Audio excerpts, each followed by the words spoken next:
All right, guys, so we got some good news. We got some bad news.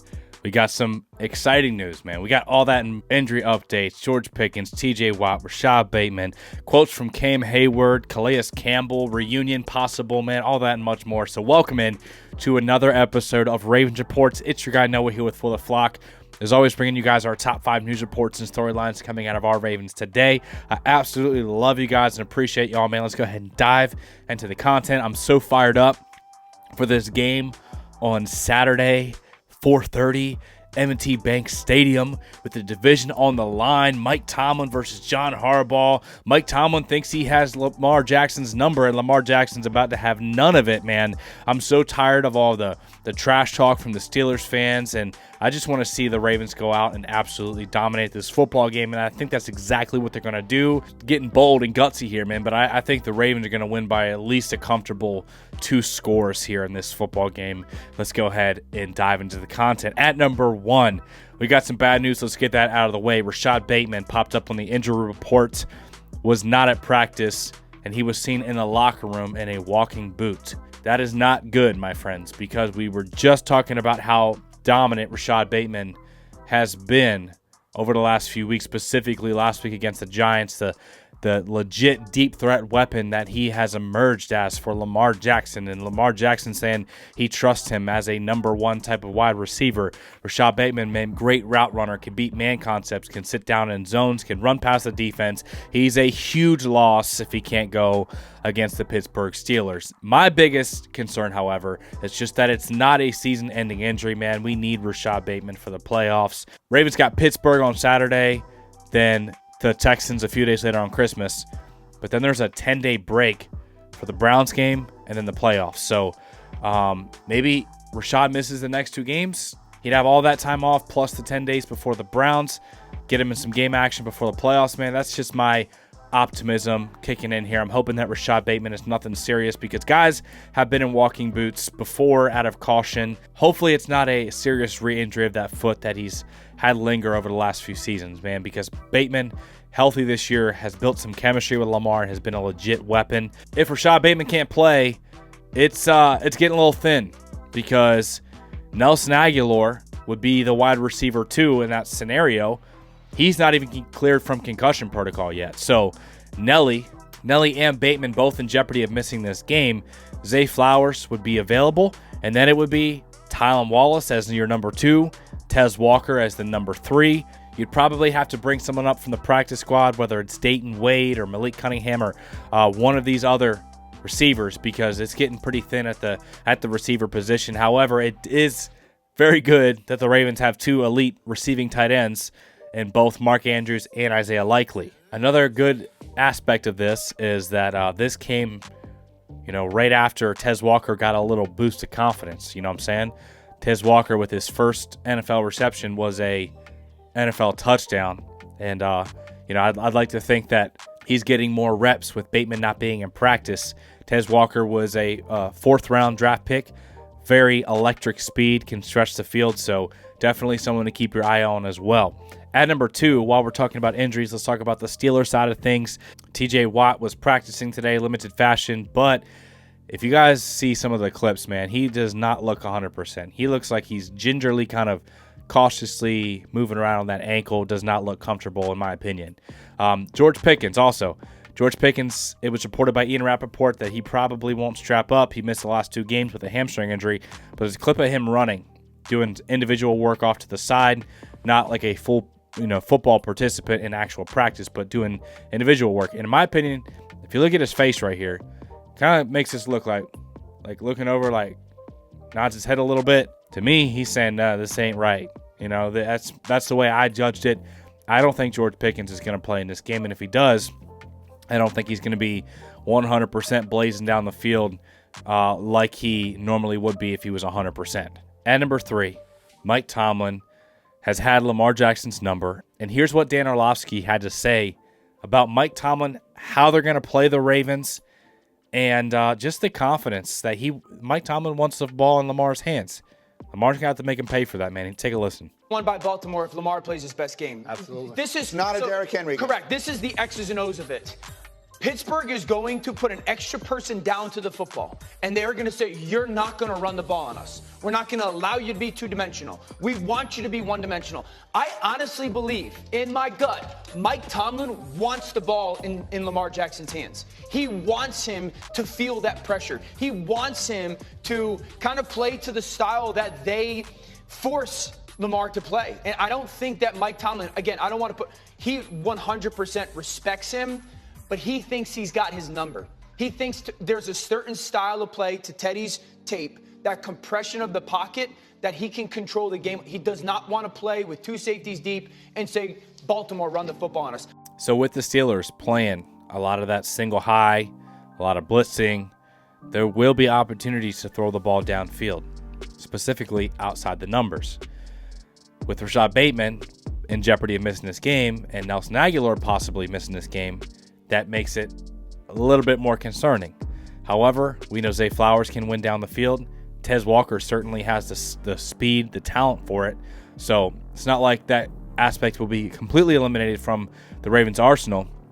But they're going to want to take away that run game. Lamar Jackson, I think he's going to have some success through the air. And I can't wait to see it. I'm also keeping an eye on Isaiah Likely, who had a big game against the Steelers last matchup. You know, he had 75 yards in the last game and was a problem for the Steelers to defend. And I think it's going to be a heavy dose of 12 personnel. Derrick Henry, play action. Zay Flowers getting into the mix, man. It's going to be and I'm also not ruling out Lamar taking this game over with his legs either in some scrambles. You know what I'm saying? When he just gets out of the pocket and breaks the back of the defense, picking up some big chunks. He's been more willing to run here, especially as the division is on the line, getting close to playoff football. Keep your eyes out for Lamar Jackson's legs as well. At number 4, here's what Cam Hayward had to say about Lamar Jackson's legs and his arm. All right, so I need you guys to see this real quick because this can win you a Super Bowl. This right here, this stat right here is all the evidence you need that the Ravens are capable of winning the Super Bowl. How will Lamar play in the playoffs? How will the defense and the offense game plan and all that stuff? Will they have penalties? You know, that's all valid questions. But they're definitely capable because of this stat right here. The Baltimore Ravens have the number 1 DVOA in the red zone on offense, scoring touchdowns, and they have the number 1 DVOA on defense in the red zone, man. The defense, despite the struggles with big plays in the passing game, the one place they've tightened up in their pass defense has been in the red zone, limiting teams to field goals. And with you having the number 1 red zone offense and number 1 red zone defense, man, they can absolutely win you a Super Bowl. Not to mention, you got Derrick Henry, Lamar Jackson, a prolific offense that's number 1 in the league in yards, top 5 in both passing and rushing, very balanced, and a defense that's been much improved since making some position changes with the Darius Washington starting, Eddie Jackson being released, Marcus Williams being benched, some more playing time for Nate Wiggins, the change at inside linebacker, Trenton Simpson with some, coverage struggles and stuff like that, and just better communication. Defense has been so much better the last 5 weeks and constantly improving. The offense, we know what they're capable of. This team's capable of winning a Super Bowl. And at number 5, a big boost to that Super Bowl push could be a Calais Campbell return. It's reported that Calais Campbell could be released if the Miami Dolphins are eliminated from playoff contention. The Ravens tried to make a trade for him at the deadline, but Dolphins head coach Mike McDaniel said, no, he's too valuable to our culture, our leadership here, and convinced the Dolphins general manager not to pull the trigger on the trade.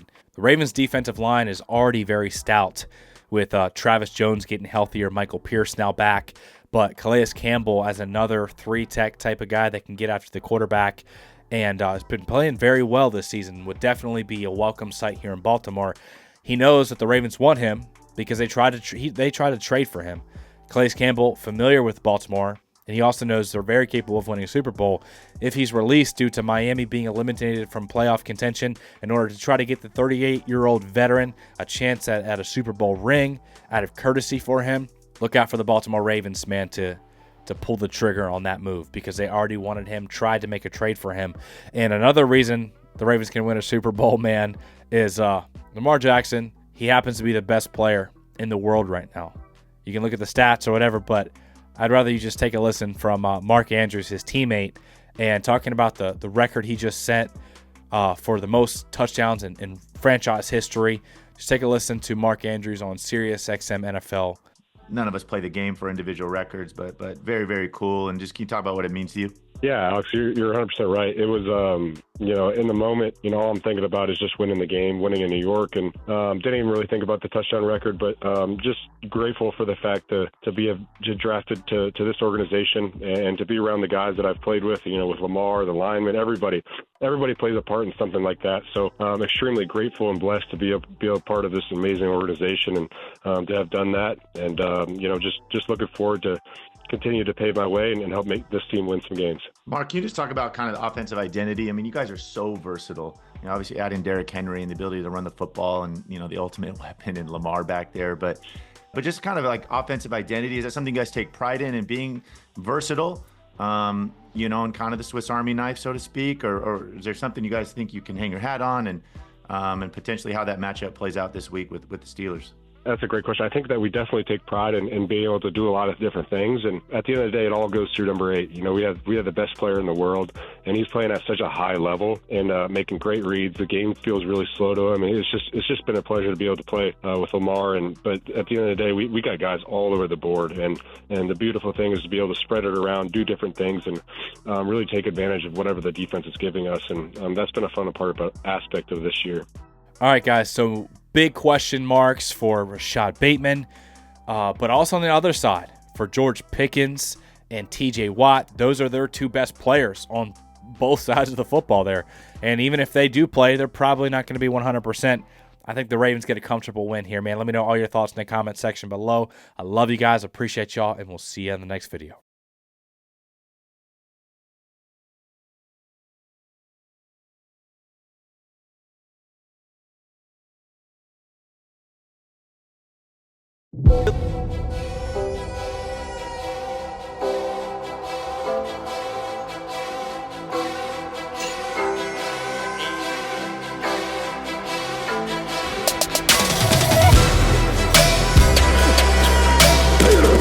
When he wasn't looking, he ran me over.